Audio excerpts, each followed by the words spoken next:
Hello everyone, welcome back to my YouTube channel. I am your MD sir. Today we are going to discuss about the Vedic period and megaliths.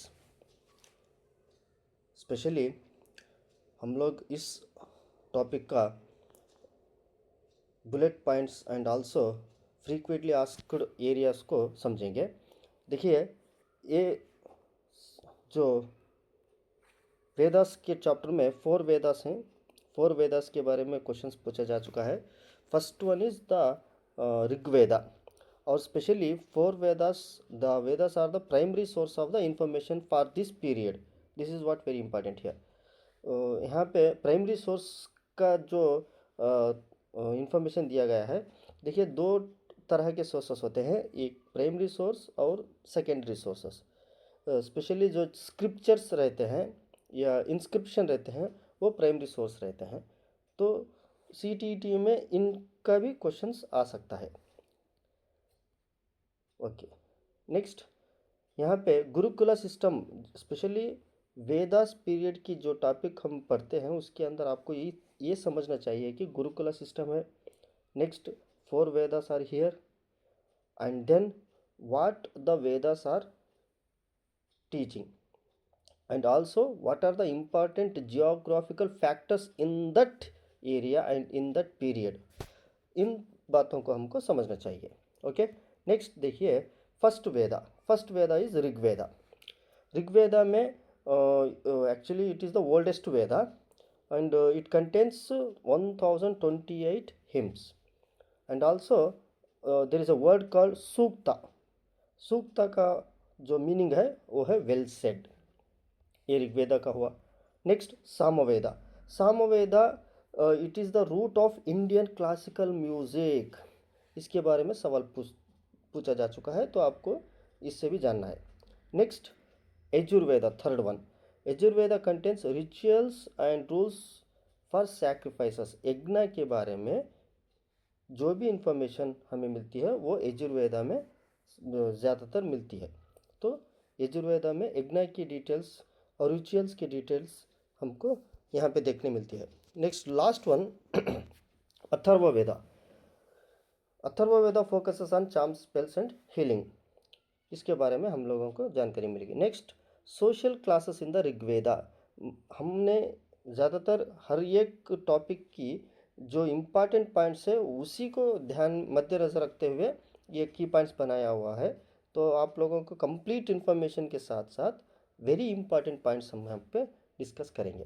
देखिए first one, यहाँ पे जो भी society रहती है वो society was divided based on work and language, specially in the early period. यहाँ पे वर्क के साथ लैंग्वेज के साथ साथ जो डिविडेशन थे वो थे। एंड नेक्स्ट यहाँ पे very important did you know facts यहाँ पे देखा गया तो बहुत से CTET क्वेश्चन पेपरों में आपको ये सवाल पूछा जा चुका है, इंडो यूरोपियन फैमिली जो संस्कृत भाषा है वो किस फैमिली को बिलोंग्स करती है। तो आंसर इंडो यूरोपियन फैमिली, ये आपको वेरी इंपॉर्टेंट है। नेक्स्ट इनाम गांव के बारे में सवाल पूछा गया है। ये सारे चीज़ें हमें वैदिक अर्ली पीरियड्स और आफ्टर पीरियड्स के जो भी प्लेसेस की इंफॉर्मेशन के तहत पूछे जाने वाले सवालों के ऊपर है। सो इनाम गांव it is a famous site. ये साइट कहाँ पे लोकेट है? बिसाइड द रिवर घोड़ और ट्रिब्यूटरी ऑफ भीमा। तो ये आपको जानना है, इनाम गांव घोड़ रिवर। यहाँ की एक खासियत क्या है? There was a unique burials where adults were buried in the center of the settlement, often in large clay jars. This is very important in the Innam Gaon city. ये आपको इंफॉर्मेशन जाननी चाहिए। और नेक्स्ट पॉइंट जो है वो है wealth of cattle.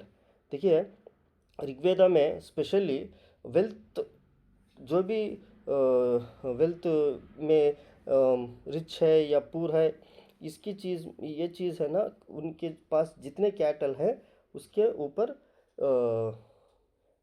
वो डिसाइड करते थे।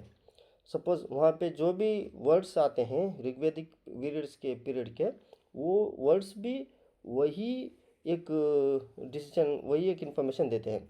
देखिए यहाँ पे गवी, गवी का मेला मीनिंग होता है prayers for cattle and horses, and then wars were fought to capture cattle and the land. वहाँ जो भी वार्स चलते थे वो भी कैटल और लैंड के ऊपर ही चलते थे। नेक्स्ट यहाँ पे और एक वर्ड है गवी और गावेषणा। सो गावेषणा, it is also the literally meaning is the search for cows. ये मैंने आपको बोल चुका है, गवी और गवेषणा दो भी मीनिंग, दो भी वर्ड है ना, वेरी इंपॉर्टेंट है, स्पेशली वैदिक पीरियड के वर्ड्स हैं। और नेक्स्ट आइए, देखिए आपको एक सिंपल लॉजिक समझने चाहिए। वहाँ पे गुरुकुला सिस्टम था। नेक्स्ट वहाँ पे यज्ञस था, जो यजुर्वेद में हमने देखा है, यज्ञस।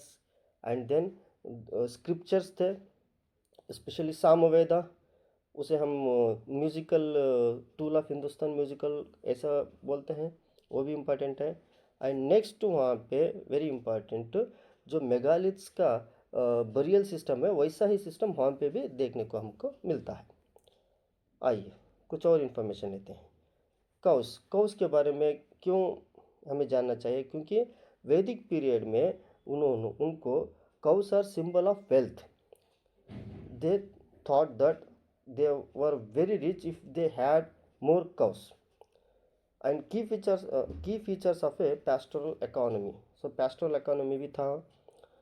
So pastoral economy का मतलब होता है, so in wealth or livestock, अगरचे आपके पास ज़्यादातर कौ हैं तो आपको ज़्यादा रिच माना जाएगा।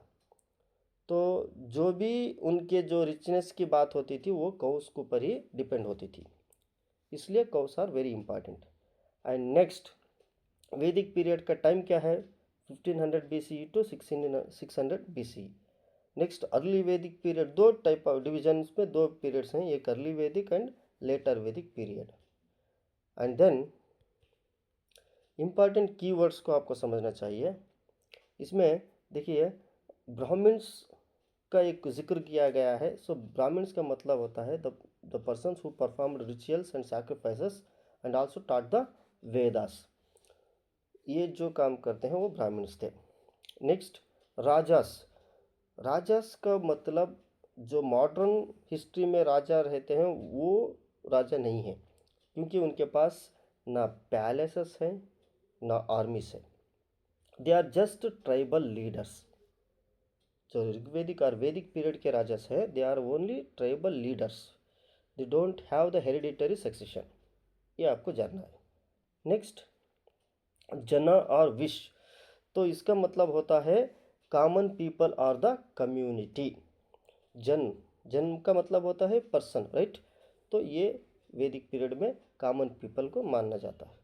Next Aryas, Aryas who compose the hymns and वो also perform some Vedic rituals, वो आर्यस करते थे। नेक्स्ट वहाँ पे और एक कम्युनिटी थी दासास और Dasyus, they are opponent of Aryas, क्योंकि ये दासास थे। Dasa word itself says they were slaver people और slave people, so they did not perform any sacrifices, ये आपको जानना है। नेक्स्ट अभी अर्ली वैदिक पीरियड के की पॉइंट्स, वेरी इंपॉर्टेंट की पॉइंट्स फिर से हम 2 मिनट के लिए जानेंगे। First one, oldest religious text in India, that is Rigveda. Second one, geographical area, उनका जियोग्राफिकल एरिया था सप्त सिंधु और इंडस एंड इट्स ट्रिब्यूटरीज, वहाँ पे वो सिचुएटेड थे। नेक्स्ट इकोनॉमी कौन सी थी? उनकी इकोनॉमी पैस्टोरल इकोनॉमी थी। और कौस को वो क्या मानते थे? सिंबल ऑफ वेल्थ मानते थे। और वहाँ पे असेंबलीज थी, सभा और समिति। सभा का मतलब होता था काउंसिल ऑफ एल्डर्स एंड समिति का मतलब होता था general assembly. Now move on to social structure. वहाँ पे वर्णा सिस्टम था, नॉट रिजिड था, but women enjoyed freedom and education, all those thing. Next religion, nature worship थी। इम्पोर्टेंट गॉड्स थे, कौन कौन से? यहाँ पे इंद्रा जो god of rain and war, Agni fire god, Varuna moral order of moral god, right? Next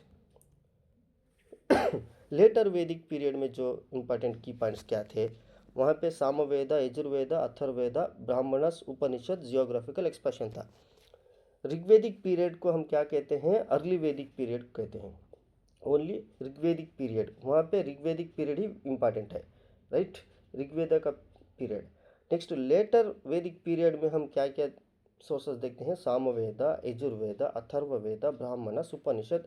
जैसे कि उपनिषद है, उसमें मांडू का उपनिषद आपको समझना है, क्योंकि उसमें जो सत्यमेव जयते वो स्टेटमेंट्स वहाँ से लिया गया है, तो वो हमें वहाँ पे मिलेगा। एंड नेक्स्ट इकोनॉमी, जैसे अर्ली वैदिक पीरियड में इकोनॉमी की पैस्टोरल इकोनॉमी थी, यहाँ पे economy agricultural became the main occupation. So यहाँ पे एग्रीकल्चर को बहुत ही ज़्यादातर इम्पोर्टेंस दिया गया है। और यहाँ पे यूज़ ऑफ आयरन और Krishna, yes, it is very important, specially in the period of later वैदिक पीरियड, वहाँ पे आयरन का यूज़ था। पॉलिटिकल सिस्टम था, kings became more powerful. Early वैदिक पीरियड में किंग्स राजास थे, बट वो they are just tribal leaders. And next hereditary monarchy start हो गई। सोशल स्ट्रक्चर्स में वर्णा सिस्टम थोड़ा रिजिड हुआ। नेक्स्ट 4 वर्णास आए, कौन से, Brahmins, Kshatriyas, Vaishyas and Shudras. Now religion, तो इम्पोर्टेंस ऑफ प्रीस्ट ब्राह्मण्स को दिया गया, और there was a concept karma and moksha emerge. In the later वैदिक पीरियड में कर्मा एंड मोक्षा का कॉन्सेप्ट स्टार्ट हुआ।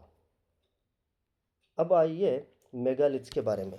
तो अर्ली वैदिक पीरियड और नेक्स्ट लेटर वैदिक पीरियड जानने के बाद आप जानेंगे मेगालिथ्स के बारे में। इनका ये megaliths they are stone burials while the Vedas are composed in the north west. देखिए मेगालिथ्स जो है, यहाँ पे ये डिफरेंस आपको जानना पड़ेगा। वैदिक period it composed only north and west of India, and in the south and Deccan they practiced megalithic burials। तो साउथ इंडिया में ही ज़्यादातर हम लोगों को मेगालिथ देखने को मिलता है। कहाँ पे देख से मिलता है, तो मेगालिथ का मीनिंग जानिए, मेगा बिग स्टोन्स, लिथ माने स्टोन। So mega it's easy to understand. Next यहाँ पे आयरन एज कनेक्शन है। हड़प्पन, जो भी हड़प्पन सिविलाइजेशन आपको पहले पढ़ा हुआ है, उसमें आपको ब्रॉन्ज एज मिलेगा, वही मेगालिथिक एज जो है वहाँ पे आपको आयरन एज मिलेगा, क्योंकि वहाँ पे उस जो ग्रेव्स में वहाँ iron tools, axes, daggers and horse equipments देखने को मिलेंगे। तो इसका मतलब वहाँ पे आयरन मटेरियल यूज़ किया गया है, ये आपको जानना है। Next black and red ware और वेजल्स बोलते हैं ना, वो भी आपको वहाँ देखने को मिलेंगे, स्पेशली मेगालिथिक में ब्लैक एंड रेड वेयर। इसे क्या बोलते हैं, specific type of pottery found in the almost all megalithic burials. आपको हर एक मेगालिथिक बरियल्स में भी देखने को मिलेंगे। ये देखिए, ये है मेगालिथ। यहाँ पे आपको देखिए, ये जो मेगालिथ के बरियल्स किया गया है, इसके आजू बाजू देखिए रेड एंड ब्लैक पॉटरीज है। इसे आपको हर एक जो भी एक ग्रेव है उसके अंदर ये देखने को मिलेगी। साथ में ये जो इंस्ट्रूमेंट्स यहाँ पे रखा गया है आयरन मेड, ये इंस्ट्रूमेंट्स भी हमको वहाँ पे मिले हैं, तो इसलिए हम कहते हैं कि मेगालिथ में आयरन का यूज़ किया गया है। Next port holes, entrance holes रहते थे, which suggest they were use to as family walls और बॉडीज और added over time to time. जो भी वो एक फैमिली के पर्सन्स डेड होते थे, वहाँ पे वो ऐड करते जाते थे, तो इसलिए वहाँ पे पोर्ट होल्स और एंट्रेंस होल्स रहते थे उन मेगालिथ में। ओके, नेक्स्ट अब मीनिंग ऑफ मेगालिथ्स हो गया। आपका स्ट्रक्चर देखिए, ये मेगालिथ्स का पिक्चर है। तो यहाँ पे जो इरेक्टेड स्टोन्स जो है ना, इसे है ना हम लोगों को इसका भी एक, it is also one kind of megalith. ये आगे आपको पढ़ा मालूम हो जाएगा। आइए, distribution of megalith, specially we seen so many megaliths in Karnataka, Tamil Nadu and Andhra Pradesh और केरला। मैं पहले ही कहा है, साउथ इंडियन और साउथ डेक्कन में मेगालिथ्स का एग्जिस्टेंस बहुत ज़्यादा है। ओके, और महाराष्ट्र और ईस्टर्न इंडिया में कुछ चीज़ें हम देखने को मिलते हैं। Purpose of megaliths, burial monuments built in memory of the dead show belief in life after death. They had believed that after death there was a life, मरने के बाद एक लाइफ है, वो बिलीफ उनकी थी। तो इसलिए वो एक मेगालिस के कंस्ट्रक्शन में वो डेड बॉडीज को बरी करते थे। अभी टाइप्स ऑफ मेगालिथ्स, ये बहुत ही इम्पॉर्टेंट है इन द CTET एग्जामिनेशन के ऊपर बहुत से क्वेश्चन यहाँ पे पूछा गया है। First one here, dolmen type of megalith, stone table structure. यहाँ पे स्टोन टेबल स्ट्रक्चर में रहता है, ऐसा टेबल के स्ट्रक्चर में जो भी स्टोन्स आता है उसे हम डोलमेन कहते हैं। सिस्ट, यहाँ पे स्टोन बॉक्स बरियल, सो बॉक्स के एक थ्रू एक बरियल किया जाता था। मेनहिर सिंगल अपराइट स्टोन, तो मैंने एक इसमें दिखाया था, देखिए अब ये सिंगल अपराइट है ना, इसे हम ये वो एक जो बरियल को क्या कहते हैं, मेनहिर मेगालिथ्स जैसे बोलते हैं। Next one cromlech, circle of stones, जो कई सर्कल्स के द्वारा बरियल्स का स्ट्रक्चर सर्कल होता था। And here earn burial, earn में एशेस केप्ट इन अर्न्स, जो अर्न्स रहते थे, पॉट्स रहते थे, उसमें एशेस को वो केप्ट करते थे। नेक्स्ट यहाँ पे एक फोटो है, देखिए यहाँ आपको ये अर्न्स है। नेक्स्ट देखिए ये जो है ये सिस्ट है, क्योंकि एक टेबल के इसके अंदर बरी किया जाता था, right.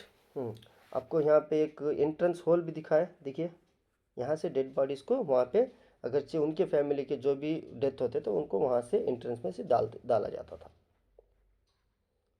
Megalithic culture features, use of iron tools and weapons, practice agriculture and cattle rearing, black and red pottery fund, ये सब मैंने आपको समझा चुका हूँ, तो इनकी चीज़ें यहाँ पे मेगालिथ में मिलेंगे। Next one line quick revision, so Rigveda early period, iron later period, later वैदिक पीरियड में आयरन को देखने को मिला। नेक्स्ट सभा एंड सम्मति अर्ली वैदिक में थे। रिजिड वर्ण सिस्टम लेटर वैदिक में था। मेगालिथ्स का मतलब होता है burial stones. मेनहिर, it is very important because a single standing stone जो रहता है, एरेक्टेड रहता है, उसे हम मेनहिर मेगालिथ्स के नाम पे कहते हैं। So these are the very important details about the Vedic period. आपको वीडियो पसंद आया तो प्लीज़ सब्सक्राइब कीजिए और कमेंट में बताइए कौन सा टॉपिक पे मैं लेसन बनाऊँ। Thank you.